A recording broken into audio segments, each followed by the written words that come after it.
Hello, this is Lydia, the lifestyle coach, and welcome to our live feed today. And what we do here is we end eating disorders using nothing but your brain. So hello, this is Lydia, the lifestyle coach, and so glad that you could join us today for another live feed. We have such a cool topic that comes up all the time. There's so much discussion of this, and this is, what we're talking about today with triggers. It's really something that people just throw around this term all the time. Like, it's a very just common term, and it's just not a real thing. Like, it's literally like this imaginary creature that people are talking about all the time and just accepting it as something that is a real actual thing that we are dealing with.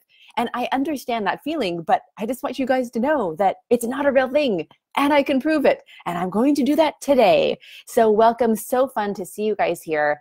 And so, with discussion today, as we go along and talk about this idea of triggers, I want you guys to just, write in the comments, what have been your triggers? Like, what have been the things that you felt were triggers for you? The things that, made it feel like you were just out of control and you just had to keep on going. And feel free to, say how that feels for you, and, just, list them on the side, well, like I guess it's the side for me. But with anything that's come up for you trigger-wise. And we can talk about those individually, which I know will be of a lot of value to you guys too. So welcome, and so glad that you guys are here. So, with what we do here, it's ending eating disorders using nothing but your brain. And with this idea with triggers, there's definitely a lot of brain science that comes into it, right? And there are some ways that we feel that makes us feel like we're triggered, but it's just our brain doing what our brain does. And so we're going to unpack that today so you guys can really see what's actually happening in your brain and how triggers are just, not a real thing and are just imaginary. So this is how it starts out. We're pattern seeking humans, right? Like, we look for meaning in everything, and we look for patterns in anything. So if you show somebody just like a random, image, they're going to see patterns in it. If you see somebody just, if you're like, look, here's a blanket, here's a tapestry, here's a piece of art. If we look for patterns, we just see that, oh, look how this repeats. Oh, look how this happens. Even if it's random, even if there are no patterns at all, we'll look out at a beautiful, naturescape, and we'll see like, oh, look, there's a pattern, because our brain is just designed to see patterns. And that's cool. That's useful in a lot of ways. But the other thing that happens is we see patterns where there are none. We make meaning where there isn't any meaning. And this is exactly what happens with the idea of triggers. So how it feels is, you're going along and you're trying to manage your relationship with food, and you're worried about it every day. You wake up in the morning, you wonder if you're going to binge that day. You have the resolve of like, no, I'm never going to do this again. Like, today we're just going to, have a totally, clean eating day. Like, we have to make up for yesterday. In just a few days, I'll be able to balance out the calories with a binge last night. We're going to have a fresh start. We can't do this anymore. Our health is getting worse. People are going to find out. I don't have any energy. I'm not present with my kids. Like, we have all of these really great reasons to not do this anymore. And we're people who have accomplished goals in the past. And so we're just like, you know what? I'm going to do it. I'm going to be successful this time. And we're going throughout our day, and all of a sudden we're eating dinner. And you eat that last bite of dinner and you realize you're a little overly full, and your whole brain changes. It's a totally different feeling. It's this feeling of being hijacked, like out of control. And your brain starts going to like, okay, like, what are we going to do? The kids are going to be in bed, and then we can have some chocolate, or maybe we should have a treat. And, you can't stop thinking about, the leftover cake in the freezer. And then your brain is in a totally different place. And you realize that you go crazy with food when you just get too full, right? And then you realize there are other things as well, right? We're seeing other patterns. You know what? I can never have one bite of chocolate. If I open a chocolate bar, the whole thing is going to be gone. Like, it's impossible. If I open a bag of chips, the whole bag of chips is going to be gone. And we start seeing that pattern. Wow, I binge every time that. I binge every time that, and then fill in that blank. Okay, so there's, being too full at dinner. Oh, there's being up too late, right? Oh my gosh, everyone's in bed. I'm alone. Being alone is a time when I binge. I can totally see that, this is a trigger for me. And we start assigning it meaning, and we start calling it a trigger. And we see evidence of this, right? Every time that we're alone, we binge. Okay, well, there's a trigger. Okay, well, every time we get too full, we binge. Okay, well, there's a trigger. Oh, well, now every time we get too hungry, we binge too. Okay, so now we've got to be at just the right level of hunger to try to avoid the binge. Oh, okay, and we can't ever start, like a bite of sugar. Like it's better to just not have any sugar because, if we have one bite, then we're going to have all the rest. So that's a trigger. And we start seeing all this meaning and making these long, long lists of triggers. You guys, my list of triggers was insane. It's like I couldn't be overly full. I couldn't be stressed. I couldn't be too sad. I couldn't be emotional. And then I also couldn't be happy, like way too excited, because then I would weirdly binge. I'm like, what is that? Like, that's not even like emotional eating. That's just like, I'm happy and I binge. Like, what's going on here? And so we have this big list of triggers, and then we're trying to avoid these things so that we don't binge, which makes total sense, right? It's like, oh, when I'm in this situation, when I feel this way, I binge. So I just won't do those things. I won't have those things in the house. I won't feel those ways. I won't be in those situations. I won't be with those people. And the most frustrating thing is that every time that we see another trigger, and I'm going to put that in quotes, in our life, then we start eliminating more of our life. We start saying, oh, okay, well, I can't do that anymore, and I can't do that anymore. And our life gets smaller and smaller and smaller. I have seen women who have quit their jobs because they felt like the stress was a trigger. I've seen people end relationships because there was too much emotion in that, and that was a trigger for them. I've seen people that, have not had any food in their house. Literally, like they don't have any food. They go out and they try to get all of their meals because they know that it's a trigger to have any food in their house. And then one day they binge and they end up just eating dry oats out of the oat thing, because who knew that that was a thing that you'd ever binge on, right? So this is the scary part of it. Our lives get smaller and smaller and smaller because we're trying to avoid all of these triggers, and then we still binge. So all of a sudden, our lives, even though they're so small, continue to get even smaller, because it's like no matter how many triggers we avoid, more triggers pop up. And it makes us feel like there's something wrong with us. And it makes us feel like there's something terribly wrong. And it makes us feel like things are getting worse and worse and worse, because it's like no matter what we do, no matter what we avoid or who we avoid, or all the personal development that we do, or all the trauma that we've overcome, or all the years of therapy, there are still things that are triggering us to binge. And it's like, how far can you go, right? It's like, I don't want to be chained in a room alone. Like, that's not the life that I want to live. But even then, maybe I'd still find a way to binge, because it's like you always find a way. And it's more and more evidence for that something's wrong with you every single time it happens, right? Because you're trying so hard to avoid all your triggers. You don't have anything in the house, and you're managing your emotions, and you're spending 4 hours a day on research and personal development and ways to just make sure that you're going to be okay and not triggered. And you're still doing it. And then when you do run into those situations, maybe you tried really hard to not have stress in your life, but you know what? That's life. And you had some stress in your life and you binged again. And then it's like, see, you're creating more and more meaning. You're attaching more and more meaning and evidence to that every time this happens, I binge. And the only thing that a belief is something where we've reinforced a thought over and over and over until we start believing it.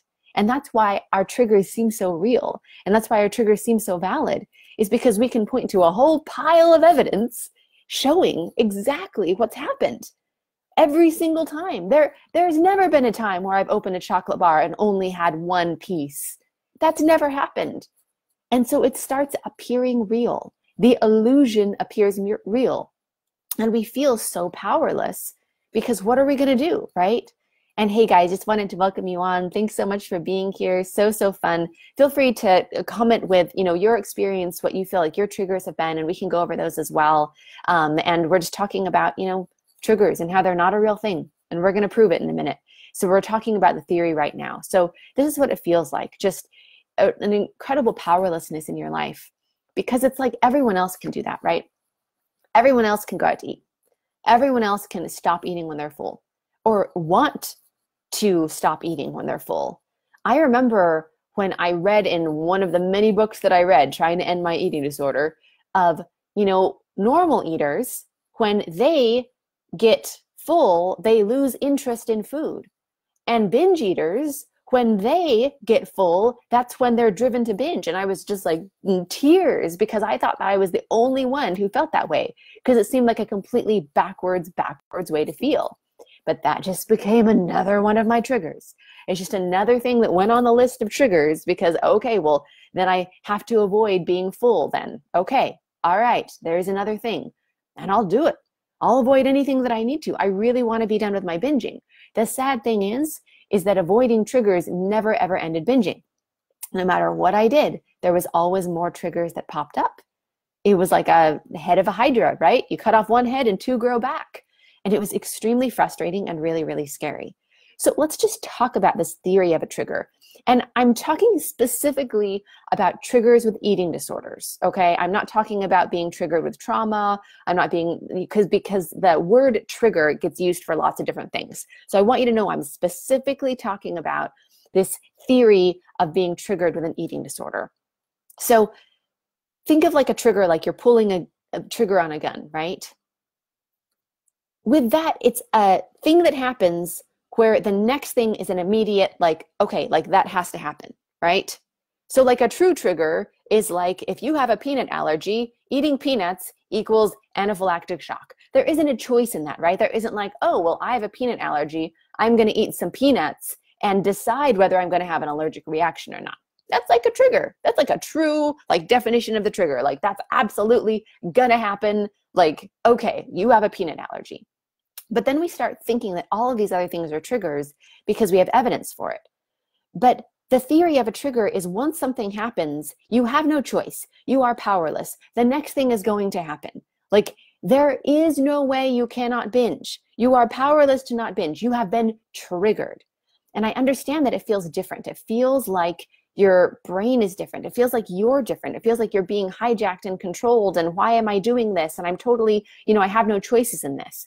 But feeling like you don't have a choice, feeling like you're out of control, doesn't mean that you're out of control. It just means that that's how you believe things are, that you believe that because this happened, you're out of control. So when you pull a trigger on a gun, it's not like, well, let's decide if the bullet's going to come out of the gun or not. It's like, it's over. It's done. And that idea is completely false, completely false.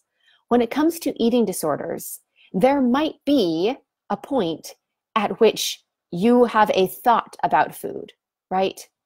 And thoughts are something that we don't control. Like I can say pink elephant right now, and I just forced all of you to see a pink elephant in your head. Like I forced you to think about that. You didn't have a choice of that, right? That's a trigger. But your action, what you're actually doing, you going and picking up the food and eating it is not something that is set and has to be done. We get the idea that we're triggered and so we have to, but it's just simply not true. You always have a choice in that. But when you don't know how to navigate that, and when you don't know how to wake up to the fact and know how to step into that power, then it feels like you don't have any because you don't know how to do it. And I get it. Hey guys, so fun to see you on. It's so awesome to see all you guys here. So the real trigger is when you don't have a choice, right? Like you're allergic to peanuts, you eat peanuts, and you have an allergic reaction, right? A real trigger is like you pull the trigger on the gun and the bullet comes out. A completely false trigger and a made-up trigger is like, oh, this is a time that I've always binged. This is a situation where I've always binged. I've never been able to eat a bite of chocolate and not eat the rest. Okay, you have evidence for that. But it's not a trigger because you always have a choice to do otherwise. And think of like just the idea of cutting everything out of your life, that should fix the problem if triggers were a real thing, right? Okay, well, I'm triggered by these 4 things. I cut them out of my life. Poof, my problem's gone. But look how your brain always finds a way around it. It always finds a way to convince you that, oh, well, no, this is a trigger. Oh, well, no, this is a place where you have no choice. And one of the most important things that we teach our clients is how to wake up from that point where they have that feeling of being out of control and feeling of being triggered, and then that just melts away because you always do have a choice in that. And so you reinforce this idea to yourself over and over of like, oh, okay, well, I have no choice and, now I'm triggered. But you're just creating your own beliefs. And so here, I'm going to prove it, okay? So we're going to use an example to show you how this works. And then I'm going to tell you about like the real evidence of what we've seen. It just proves that just triggers are just not a thing, right? Because it's literally just, you know, this evidence that we're building up for a false idea of being triggered. It's just not how the brain works. With how the brain works, the part of your brain that controls you picking up food and eating food and deciding to walk to the kitchen is always within your control. It's called your prefrontal cortex. And the only power that your brain has to convince you that you don't have control is this other part of your brain that just perpetuates these habits. So you've got to know how to wake up out of binge mode in the moment. And when you know how to do that, then you're done. And all of a sudden, this imaginary idea of triggers, it's just melted away and it's just gone. So here's an example. Let's say that you are binging, right? Let's say it's late at night. Let's say it's midnight. You're going for, you know, your 8th peanut butter and jelly sandwich. You've got your yogurt, you've got your granola. Now you've escalated to the chocolate because, well, screw it. You know, it's like I've, you know, already blown it. So I'm just going to go for it. And you're in there and you're binging, right? Now I want you to imagine like the person in your life that you just, you know, value the most, that you think so highly of. Maybe it's somebody that you've never met before, right? Essentially, think of who you would be very most embarrassed around if they caught you binging. That might be your kids that you've tried to hide this from for 10 years. This might be your husband that you've hid this from for 30 years. This might be your dad or your mom or somebody that it would just be horrifying if they saw you binging. Now imagine that you're binging and they walk in and they're standing right in front of you. Are you going to keep binging? Are you just going to like keep going and just ignore that they're there? You're going to be embarrassed. You're going to try to explain yourself. You're going to, you know, feel absolutely humiliated, but your behavior is going to change because all of a sudden your brain is in a different place. You're like online somewhere else, right? And it's just like, whoa. Now, this is an example of, you know, if we think that it's a trigger, right? We're alone at night, and so we're starting into a binge, and we've never ended mid-binge. We always go the whole way. You know, we have an idea that, you know, once we start a binge, we can't end it. But look at how when your situation is switched up, you can end a binge. You can absolutely end a binge. If there's a fire in your house, you're not going to keep binging. You're going to stop binging mid-binge. Amazing. And you're going to get your kids, and you're going to leave the house that's on fire. And so it's, you are in control. But it's that you've reinforced the pattern over and over and over and over that you're not in control. And that's the big thing about it. You have to teach your brain to do something new. So with that, look, you can wake up at any time if, you know, something changes. But the ability to be able to wake up in the moment on your own without a fire starting in your house, that is really freedom for the rest of your life because it comes from an internal place. And we see this with our clients all the time. So here's more proof that triggers just aren't a thing. We have seen hundreds and hundreds and hundreds of times with people coming into our program who have an idea that I have never been able to. I could never fill in the blank. I'll give you real life examples. There was a woman who came into our program. She had never opened a package of something and not finished it within that day.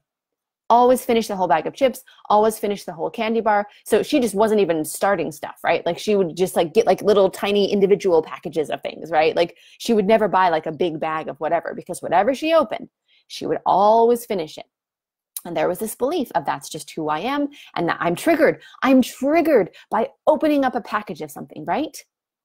In 3 weeks, and this is for her after 30 years of this belief and being triggered this way. 3 weeks of working together and showing her the skill of how to wake up her brain. She sent us a message and she's like, whoa, I just like found a bag of chips in my pantry. Like I was busy the other day and I opened them up and I had a few and then I guess I just put them back and I got busy with something and they're just still there. That had never happened to her. In her whole adult memory of food, it had never happened to her that she had forgotten to eat the whole thing. She felt before like it was calling to her and would never shut up until she went and ate the rest of it. Sometimes she'd eat the rest of something just to get her brain to stop freaking out. But she was just forgetting about it. So obviously that can't be a trigger, right? If it was a trigger, she'd have no choice. That's just the way that it is now.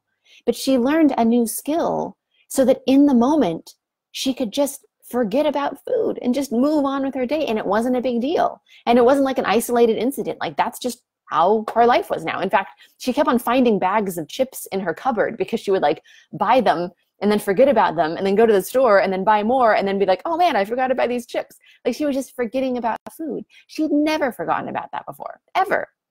Here's another example from my life. I would always, like, you know, I've had plenty of hard things go on in life. Like, life is hard. I've had some really, really hard things go on. So there were, you know, times where I was just so sad and I would just be in front of the cupboard. I'd just be like, you know what? Like, this is so hard right now. I literally do not feel like I can deal with how awful I feel emotionally right now. Like, I just feel really awful and really overwhelmed. And it would be much better to just distract myself with some food than to just die in this awful anxiety and a depression and a just overwhelming emotion. And I thought it was one of my triggers, right? If my emotions get too difficult, then I am triggered and it always leads to a binge and I'm powerless. So sad. All right. So fast forward, I don't have an eating disorder anymore. I'm completely done with it. Like, I don't even have those thoughts anymore. I'm not tempted by it. Like, it's just gone, right? And I had the worst night of my life I've ever had. It was awful. Like, I was just sobbing and sobbing and sobbing.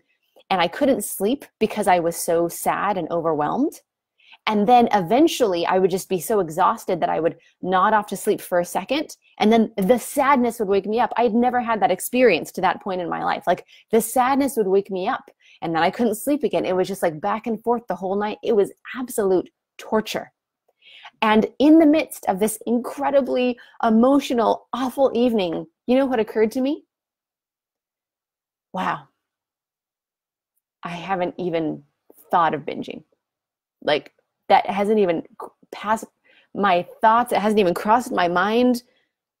Like, it's just like, why would I do that? Like, why would eating a whole bunch of food on top of how just in hell I am right now make anything better? And it's just didn't make sense to me at all. Didn't even occur to me. Now, if emotions were really a trigger, then how can I be on the other side of an eating disorder and just have no temptation whatsoever on like way more emotional of an evening than I'd ever had before?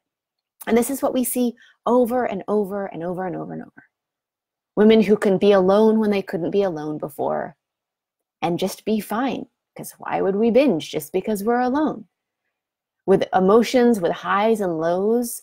We've had women, I mean, multiple women in our program who have had deaths in the family, like people they were very close to die. And they've just said, wow, this would be so much harder if I was still binging. I'm so glad that I can just deal with this sadness as opposed to making it so much worse by just isolating and eating a bunch of food and feeling physically awful. So with this long list of triggers, I want you guys to know, like, it doesn't have to be this long list that controls you. It's just a long list of patterns that you've seen, that your brain has put together. But when you know how to wake up your brain out of that feeling of being triggered, out of that idea that you don't have a choice otherwise, when you have the skill to be able to do that, you can be free for the rest of your life. And we've seen it hundreds of times. And if you guys would like some help with this, if you're just like, you know what, like I watch your videos and I understand it and I intellectually get it, but I'm still binging. I realize that triggers aren't a real thing, but every time that I feel really, really anxious, I still end up eating everything in the cupboard. Like, if you're still doing the behavior that you intellectually know that you shouldn't have to keep doing, then what you can do is you can have a free session with us. You can go to lifewithlydia.com/apply.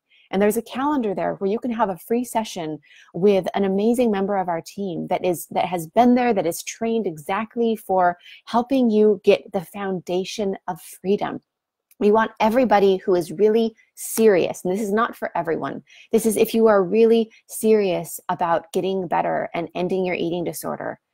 then you can book a session with us and we're going to get clarity, which is the foundation for freedom, on a few things about exactly what's working and not working with food, exactly how it's affecting you, and really what your vision of freedom is, and then how to get there.